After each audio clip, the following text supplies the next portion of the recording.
Hello, everyone, and good morning, good afternoon, or good evening, depending on where in the world you're joining us from. Welcome to Foreign Policy's virtual dialogue in collaboration with the Special Competitive Studies Project, SCSP. It's called Promise Over Peril, which looks at the realities and risks of artificial intelligence, or AI. My name is Rishi Iyengar, and I'm FP's Global Technology Reporter. This is the third dialogue we're hosting in a six-part series. And the first two from November of last year, one, a scene-setting conversation on the hype and fear of AI, and the other focused on AI governance, are available to view on foreignpolicy.com. I'd urge you to check them out and also read SCSP's comprehensive report on generative AI. Today's conversation will focus on the economic impacts of AI, specifically generative AI, which is the technology that powers chatbots like ChatGPT and can be used to generate text, audio, photos, and video on command. AI has big implications for many facets of our lives, for better and for worse. Much of the recent conversation has focused on its implications for social media and misinformation, especially around elections, as we outlined in FP's latest print issue published a few weeks ago. Regulation frameworks and potential military applications have been other major talking points. But a huge part of both the hype and the fear centers around AI's implications for the global economy. According to the IMF, nearly 40% of global employment stands to be impacted by AI, with that number rising to 60% for advanced economies. AI, like any new technology, could boost economic growth and productivity by streamlining work, but there are also fears of the technology replacing jobs and decimating the workforce. Then there are the resources that AI development actually needs. Chief among them, thousands of semiconductor chips and lots of data. What does that mean for global trade? Could we see new kinds of protectionism emerge? I'm excited to dive into these questions with a stellar panel, whom I'll introduce in a moment. Before we do that, I'd like to extend a big thanks to SCSP for helping make this event possible. Also, I'm hopefully not the only one with questions. We want to be sure that we can hear from you, our audience, tuned in and watching our live streams on social media and on the website. We've reserved a portion of this event for questions from our global audience. Here's how you can write to us. If you're watching the live stream on our website, you can click the button below to submit your questions. If you're joining us on social media, you can chime in using the hashtag #PromiseOverPeril, or you can email your questions to us at events@foreignpolicy.com. Please be sure to tell us your name, organization, and where you're writing from. So let's get started then and meet our panelists. Liza Tobin is the Senior Director for Economy at the Special Competitive Studies Project. She previously spent more than a decade as a China specialist in the US government, including at the National Security Council, Indo-Pacific Command, and the CIA. Peter Harrell is a non-resident fellow at the Carnegie Endowment for International Peace, who also serves as an attorney advising companies and investors on international legal, regulatory, and geopolitical risks. He most recently served in the Biden White House as Senior Director for International Economics and was part of the Biden-Harris transition team and has held multiple roles within the State Department. Finally, Chris Miller is an Associate Professor of International History at Tufts University's Fletcher School, where his research focuses on technology, geopolitics, economics, international affairs, and Russia. He's the author most recently of the critically acclaimed book Chip War, which I would also urge all of you to read, and has previously written 3 other books on Russia's economy, history, and politics. Welcome, all of you, and thanks for being with us today. I'd like to start with a question that actually came up when we were chatting earlier, which I thought was interesting, and hat tip to Peter for that, which is, do each of you use generative AI in your daily lives, in your personal lives? And if so, how? We can start with Liza. Hi, Rishi. Thanks so much for having us. It's great to be here with Chris and Peter as well. Yeah, I use it all the time. I think one way I use it isn't particularly transformative, but it's a lot of fun. I like to cook. And so when I only have, say, cabbage, eggs, and leftover rice in my fridge, I use it to generate ideas of what I can make. And obviously, we've been using Google for things like that for a long time. But what's fun about ChatGPT is having that back and forth interaction, like you're talking to a friend, like, no, I really don't want to make fried rice. Can you give me some soup recipes instead? I've also just let my 11 and 14-year-old sons get on the image generating function for the first time, and that's pretty terrifying. They pretty soon got the guardrails to tell them no to some of their requests. Right. Peter? Well, thanks, Rishi, for having me on. And as Liza says, it's really a pleasure for me to be here with such a distinguished group of other panelists. Liza's making me think I should use generative AI in my personal life more, because I think there probably are some interesting use cases there. What I've found most useful in a professional context is the way Microsoft PowerPoint, the slides can kind of now design themselves. I used to have to write slides, and then either I or my RA would have to spend a lot of time designing them. I'm terrible at designing slides, but now it just kind of finds photos and recommends them and lays them out themselves, which is probably bad news for fresh MBA graduates around the world. Right. And Chris, how do you use it, and how?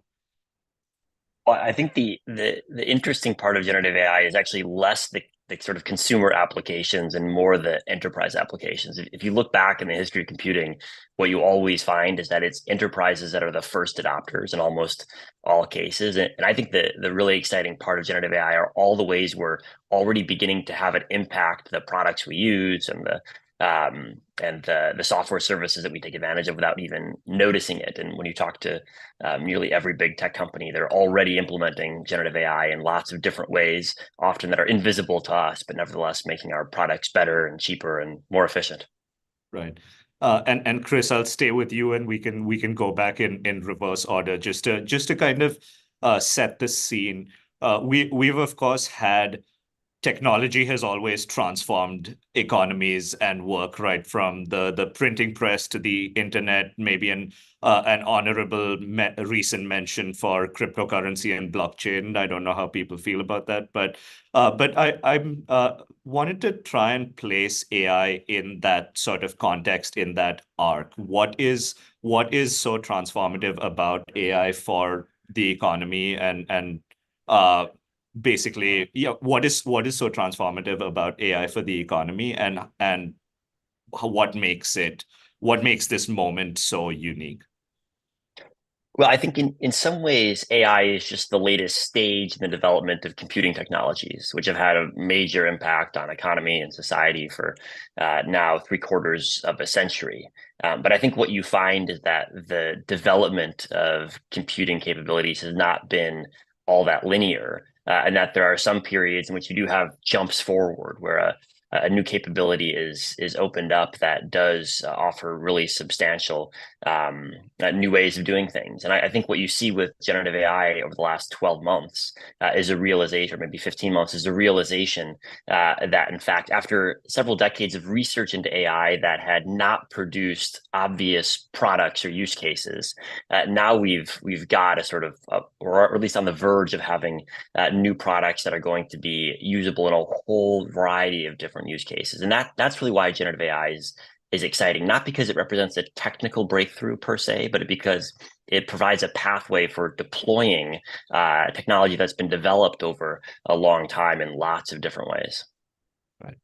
Um, uh, Peter, your thoughts on what's unique about this moment, and the impact of generative AI?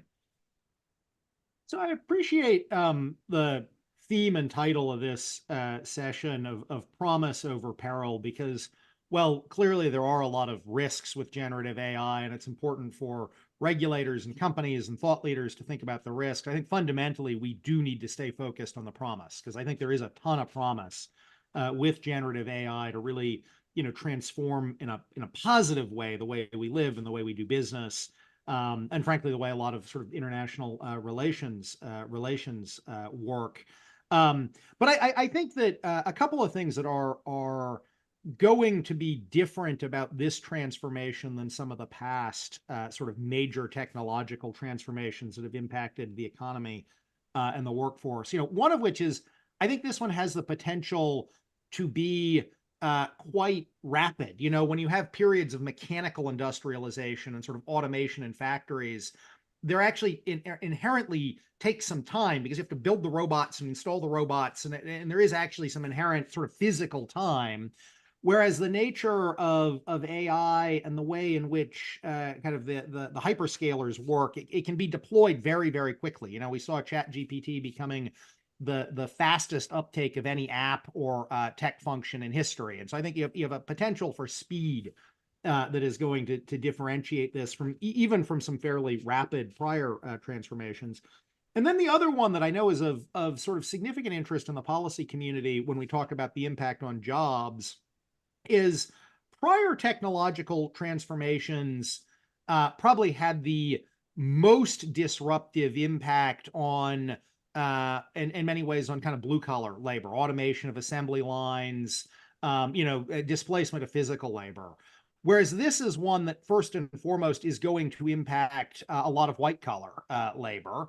And, I think there's a vision out there, and what we hope is that I think what ultimately will be the case is a positive use case there. Things like my example of slides, where you don't have to spend a ton of time doing sort of rote design, but can instead focus on the value add. But I also think we have to recognize it's going to be significantly disruptive for a bunch of customer service, coding kinds of jobs even. And that's a set of disruptions that we really have to plan for. Right. Liza, your thoughts on kind of how this will transform the workforce, transform the economy, and what to kind of look out for? Rishi, I think what I'm most excited about is a potential productivity boost that we hope to see from generative AI. There's McKinsey studies out there estimating that this could add up to $4.4 trillion to the global economy every year. I mean, that's just an estimate, and there are others out there, but that's a massive boost to the global economy if that actually comes to fruition.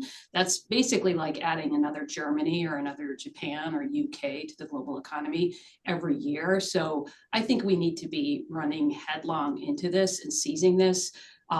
The US and other advanced economies and China have been basically in a productivity trap for the past 10 or 15 years, where for kind of not very well understood reasons, our productivity growth has slowed down. So we really are in need of a massive boost to productivity, because at the end of the day, productivity is what matters most to our economy. It's how we continue to grow as advanced economies when we can't just add more labor and more capital endlessly to the economy. We really need to be harnessing technological change to make the workers we have more productive. So there's a lot of potential here. We're not yet seeing all of that promise. As Chris noted, it starts kind of at the enterprise level and then spreads out.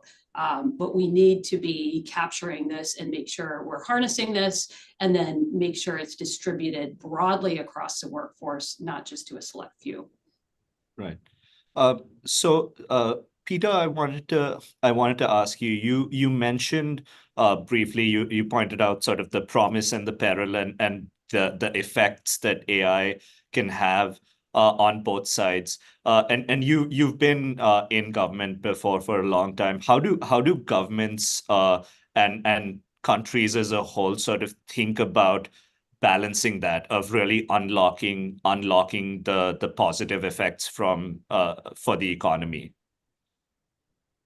I think at a governmental level, both in the US, but also across at least what I would characterize as like-minded allies in the G7 and a number of other kind of Western industrial democracies, I think you are seeing an embrace of the promise of AI, a kind of recognition of the economic gains. If you look at President Biden's executive order, there's also a recognition that government needs to figure out how to harness AI for its own uses internally. But given the potential for the risks, I think what you see is governments working to set up a regulatory regime much more quickly than they did in, say, the early days of the internet. In the early days of the internet, where there was also a ton of promise, and there's a heavy focus on the promise.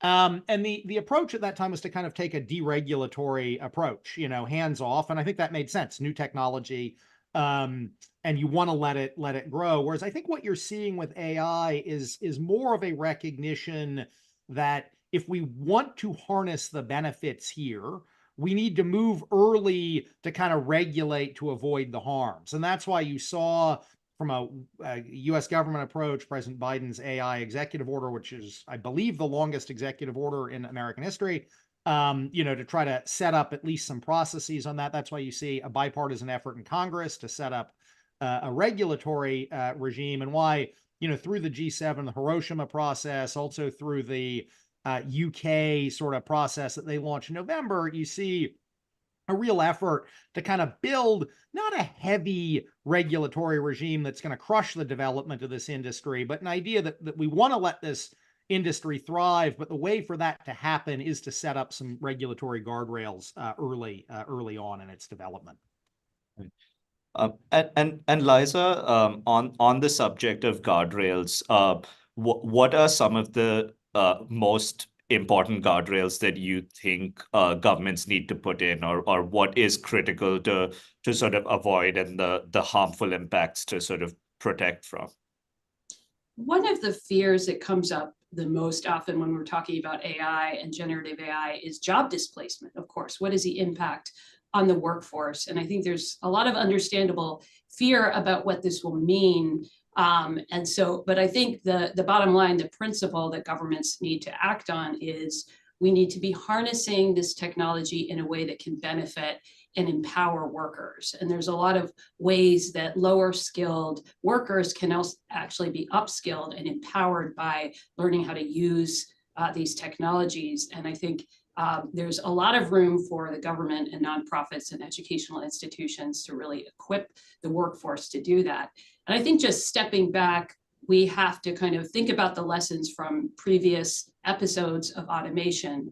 And it's good to note that right now, 60% of the jobs right now that we do in the economy did not exist in 1940. So the workforce looked very different, and technological change, the Industrial Revolution, the steam engine, electricity, computing, things like that, all dramatically changed how we work, but it didn't take away work entirely. And actually, there's a lot more jobs today in the economy than there was back in 1940 because of technological change. So as the pace of technological change increases, we have to make sure that programs are in place for workers to learn about these technologies, be able to use them and harness them, and then benefit personally from the productivity gains that they bring to the workforce. Right. No, absolutely.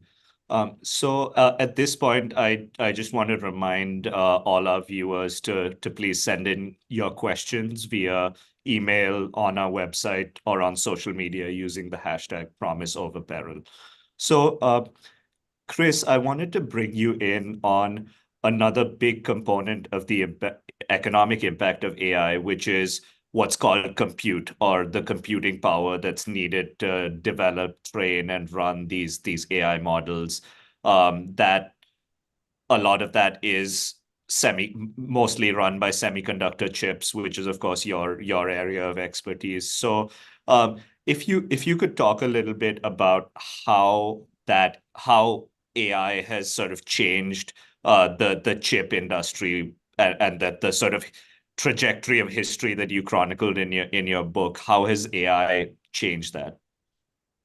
Well, if you look at the factors driving advances in AI, there's some advance due to better algorithms that are more efficient. There's some advance due to more specific data for given use cases that we've been able to collect. But the primary driver has been more computing power, which means better semiconductors. And thankfully, we've had chips that improve every single year at almost an exponential rate. And what that's meant is that we've been able to just cram more data through our systems, train better AIs as a result, and then deploy them more cheaply because there's also a lot of compute involved in the deployment. When you ask ChatGPT a question, it's a very high-powered chip that gives you the answer. And over the last 12 months, as companies have realized that there are lots of different ways they're going to want to deploy generative AI systems, they've been investing a lot more in the data center capacities that are needed to train and to deploy AI systems. And there's been a huge increase in the estimate of the amount of spending that's likely to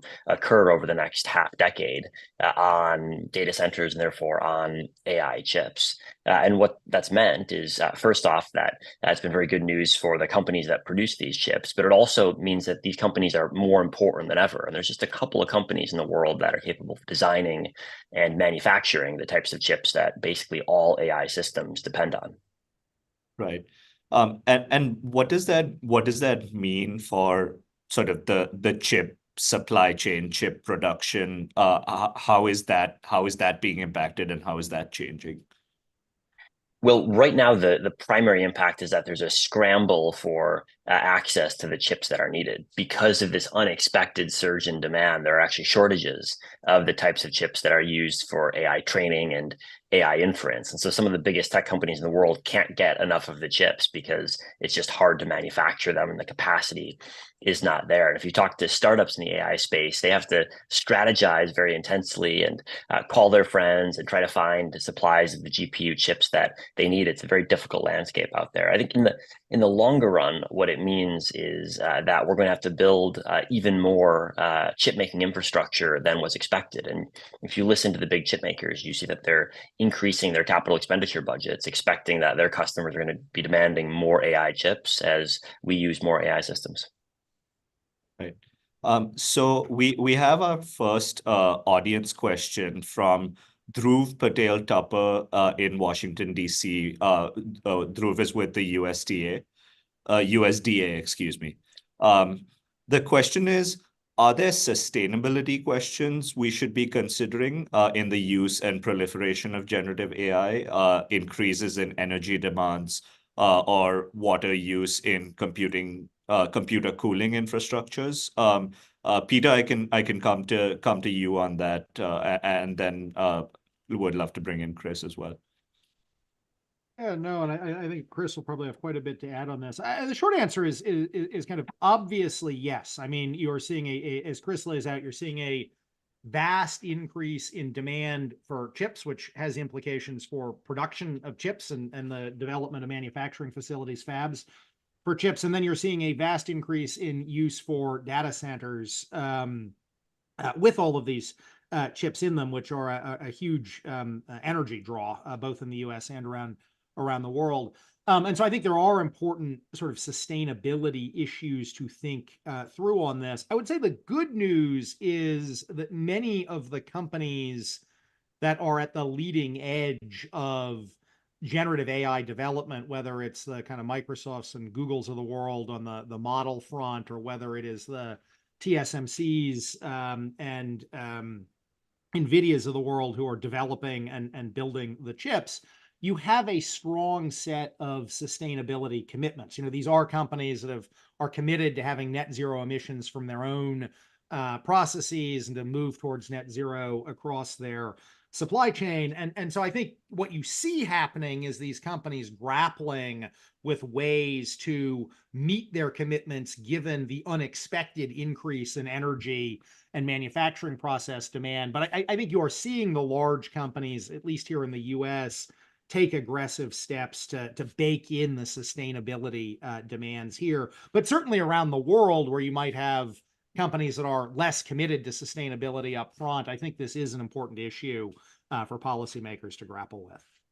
Rishi, I wonder if I could come in here for a minute and just sort of think a little bit more long-term. I mean, you and Peter have raised this really important issue of some kind of hard physical constraints that we're starting to see, both in terms of training these models, the data resources, the really intense energy resources it is increasingly required to train these large language models.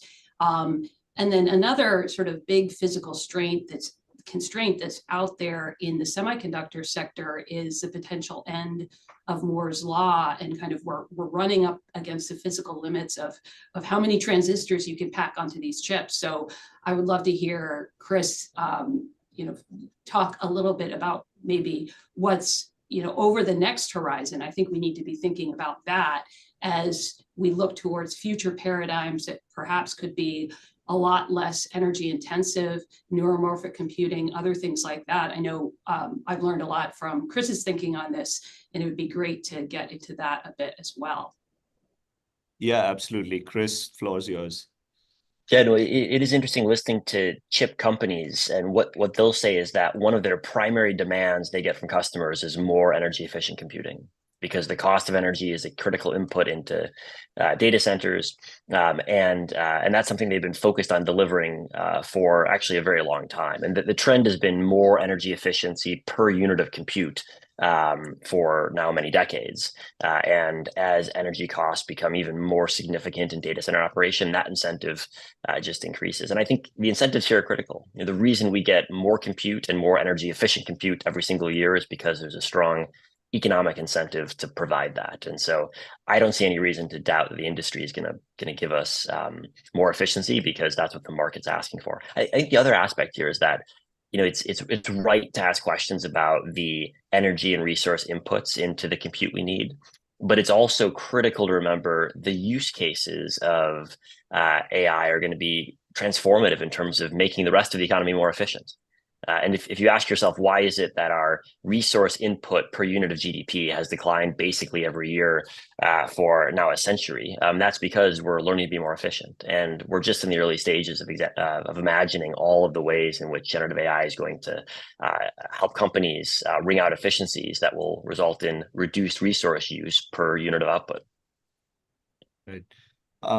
So Liza, I wanted to bring you in on sort of the elephant in the room in every conversation in Washington, especially on AI, which is China.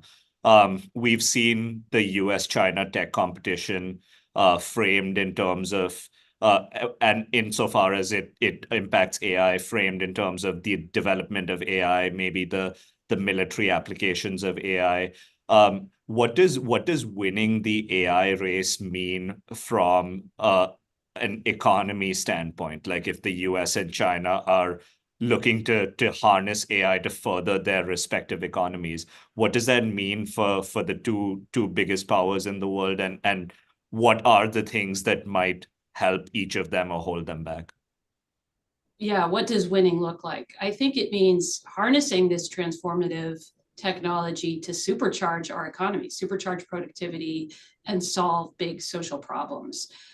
Right now, the US is pretty well positioned as the hub, kind of the global leader in generative AI, and to sort of race ahead and seize this in ways that benefit not only Americans, but people around the world, as we've seen so often with technological change that started in the United States and really drove change around the world and brought massive economic benefit to people around the world. So I'm hopeful that we can remain the hub, but we can't take that for granted. We have a really determined rival within China is putting a lot of resources into this. And so we need to keep investing in the basic building blocks of leadership in AI, which, as you mentioned at the start, Rishi, are compute or computing power, data, and people. Really, it all comes down to the talent, the AI-enabled workforce that can harness and drive these technologies forward.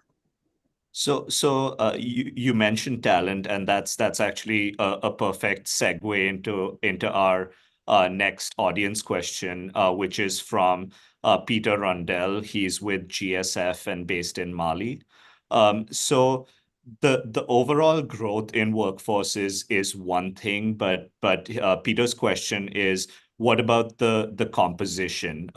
Generative AI is likely to displace white collar jobs. Should we expect this to further kind of exacerbate inequality? And what does that mean for the broader composition of the workforce?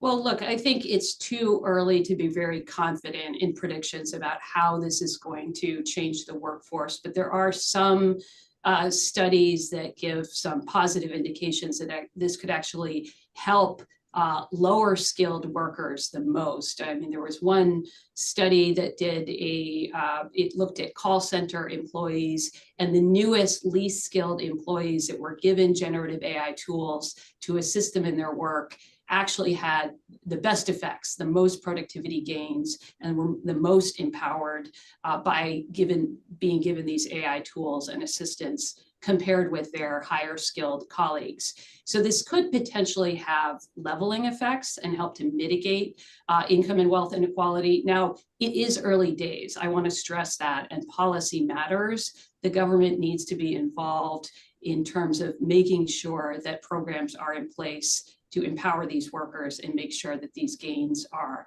distributed equitably. But there is reason for hope.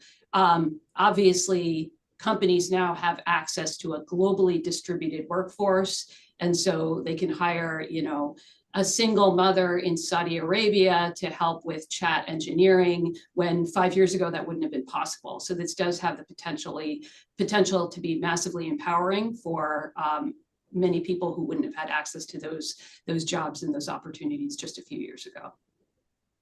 Right.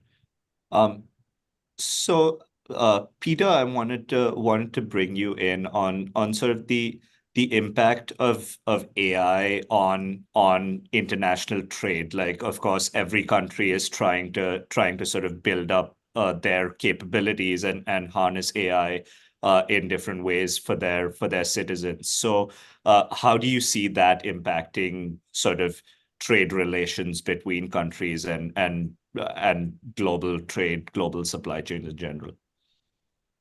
Well, Rishi, I think that's a great question. And sort of as Liza just said, talking about the jobs impact, I think when we talk about the potential impacts of AI on global trade, we have to recognize it is early days of this industry. And I think that, it's hard to say with a lot of confidence exactly how it will impact global trade over a 10, 15, 20-year period.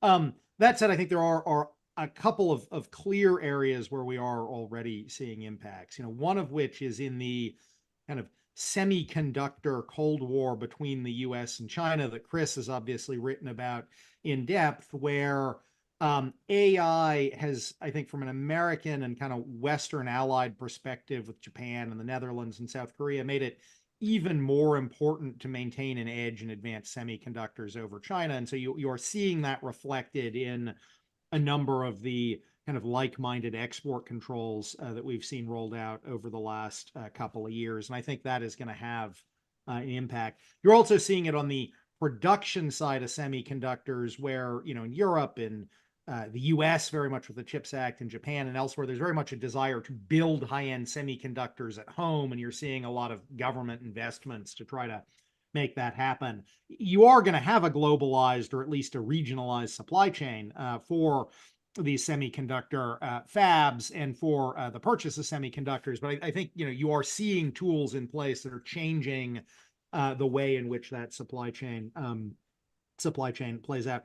I think AI has a lot of potential when we talk about the promise here on some of the technical aspects of trade. Obviously, kind of standardizing customs data. There've been a bunch of kind of technical IT challenges to trade that have lingered for many, many years, despite efforts by governments to upgrade them, trade documentation. And I think that is an area where over a few years, AI has the potential to actually make things quite a bit easier. And so I'm sort of optimistic on AI helping some of the mechanics of trade out there, as well as letting companies with more of a kind of global focus on companies doing due diligence on their suppliers. I think over a couple of years, AI is going to help make it easier for global companies to do due diligence on their suppliers. And then, of course, as we're seeing with the G7 Hiroshima process, and as we are seeing, with UK with its process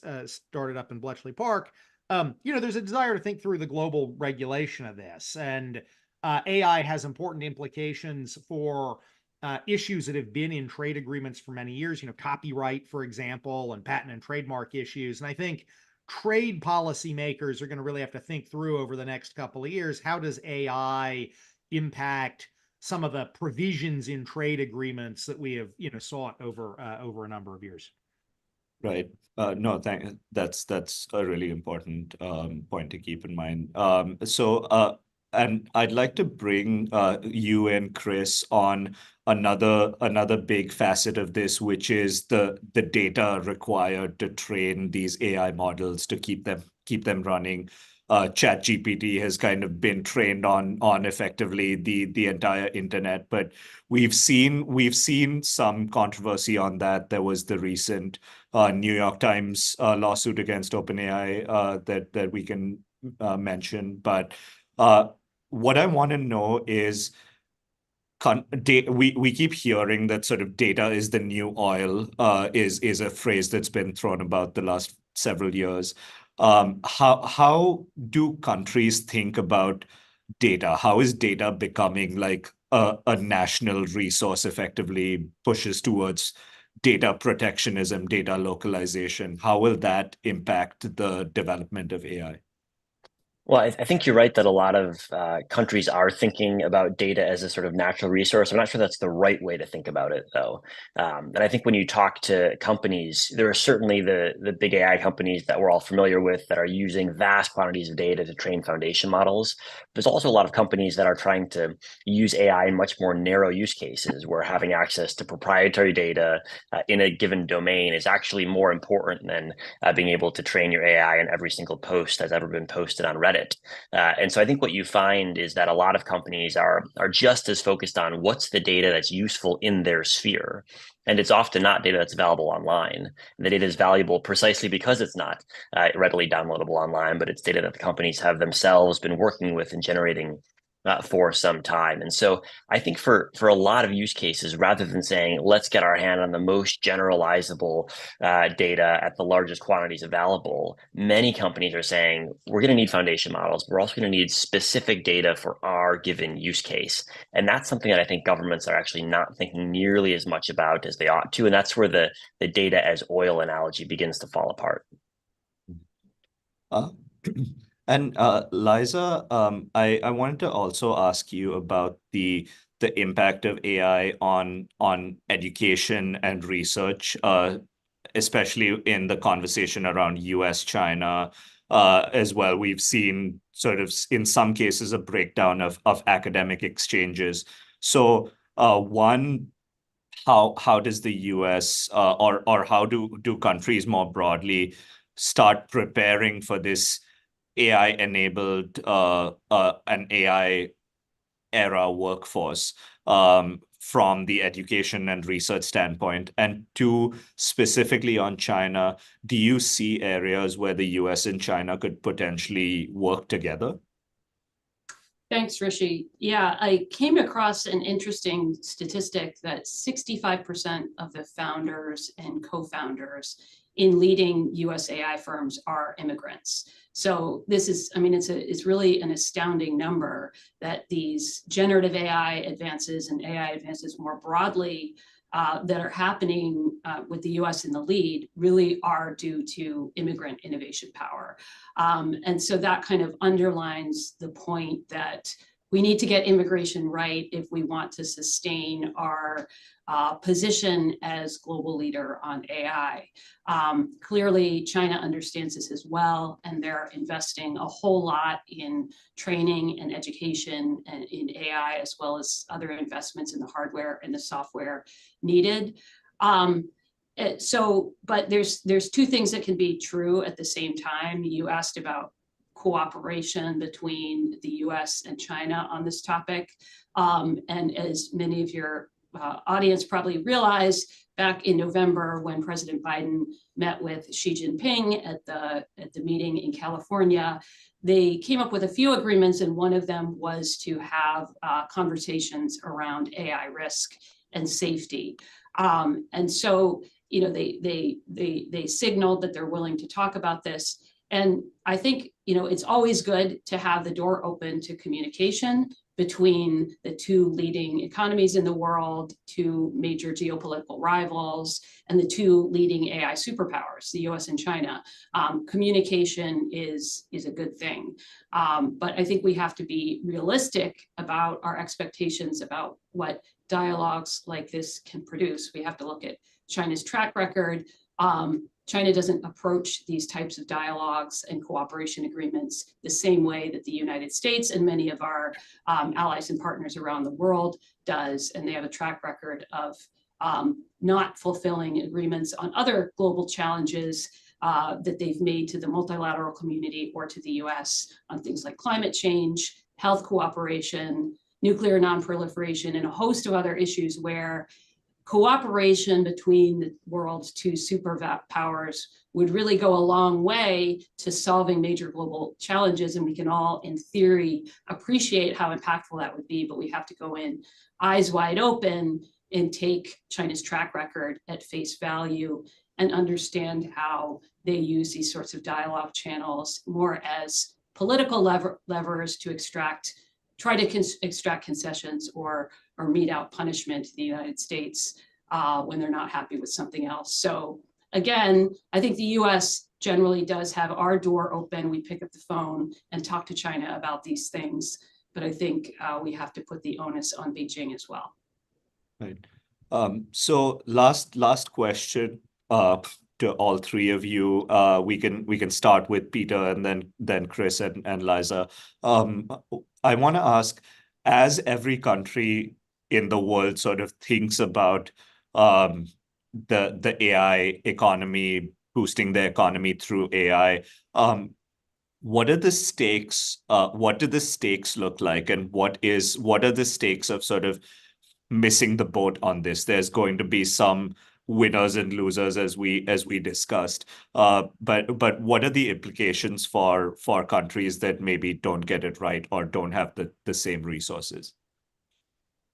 This is a hugely important question because, you know, as we've discussed, I think particularly on the economic front, while there is peril, there is also a lot of promise. You know, AI is going to be a co-pilot for a lot of workers around the world. It's going to have a huge impact on upskilling, but the reality is that particularly a number of smaller countries, I think, do have to get this right, or they are going to be at some risk of being left behind. I mean, let's start even with language, right? I mean, one of the reasons, there are many reasons U.S. has been at the leading of generative AI, but part of it is so there's so much English language material out there to train on. You know, if you are a small country with a fairly unique language, it's going to actually just be much harder to train AI to do the kinds of things that we do in language. And I think you see this, for example, in the Middle East, where a number of Middle Eastern governments, Arabic, very common language, but they are focused on, we need to develop, you know, good Arabic language, generative AI, so our kind of non-English speaking population is not just left behind by this because of the language barrier. And so I think there are going to be a number of issues that countries are going to have to work through on that front, or else they are going to find it's going to be hard to take advantage of the kind of potential economic benefits here. I think there's also a reality that while AI will have global impact, the kind of high-end ecosystems of skilled researchers, of capital, of compute power that are leading AI development are not globally well distributed. You have them in the US. China is another AI, as Liza says, superpower. You have quite a bit in the UK. You have some in Germany, but actually it's only a handful of countries that have the kind of technological ecosystems to really lead the next generation of technology development. And on the one hand, that's helpful for policymakers in those countries because you kind of only need to get a closed universe of countries on board to develop some standards. On the other hand, it raises real equity issues about how do we ensure the voices of the rest are represented in the development of those standards, even where those countries are not, having their own high-end research institutions and companies leading the development. Chris? Well, I'll just pick up on that point and think through the productivity ramifications as well, because I think the history of the internet over the past 20 years, as we've commercialized the internet, shows that the first movers have real advantages. Why is there no globally successful internet company in Europe of any scale? Well, that's because they were second movers. And so there are certain internet companies that managed to carve out markets in Europe, but they've really struggled to compete against the big global giants. And that's good news for the United States because we're the first mover yet again. And all of the non-Chinese AI leaders are essentially US firms, a couple of small exceptions. And that means we ought to do everything we can to keep that lead because I think the economic ramifications will be really quite substantial, not just for those companies, but also for the dissemination of those capabilities across our economy. Liza, you get the last word. I think it's important to distinguish between the upstream and the downstream. So I think a lot of Peter and Chris's comments are on the upstream advantages, the people actually developing these frontier large language models, these massive companies like Google that have very large compute resources, and many countries around the world can't equal that. And that's certainly incredibly important. And I 100% agree with Chris that the United States needs to double down our advantages there and lengthen our lead and keep investing in these building blocks of AI leadership. However, there are downstream effects and productivity gains from the use of these GenAI tools that I think are broadly available to almost everybody in the world. And we've seen this rapid diffusion of GenAI technology that's really like nothing else in previous waves of automation that we saw in the past with computers and other previous tech innovations. And that's really exciting, and it's really equalizing. And I think that's there for pretty much anyone with an internet connection, a laptop, and pretty soon a smartphone to start using these tools. Not only using these tools to, you can have a personal AI tutor teach you how to code or teach you about AI.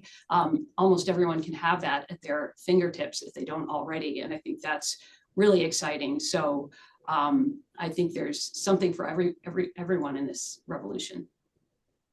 And that's a great note to end on. Of course, we could keep talking about this for hours, but unfortunately, that's all the time we have. Liza, Peter, Chris, thank you so much for joining us and for a great conversation highlighting the challenges and opportunities for global economies with the rise of generative AI.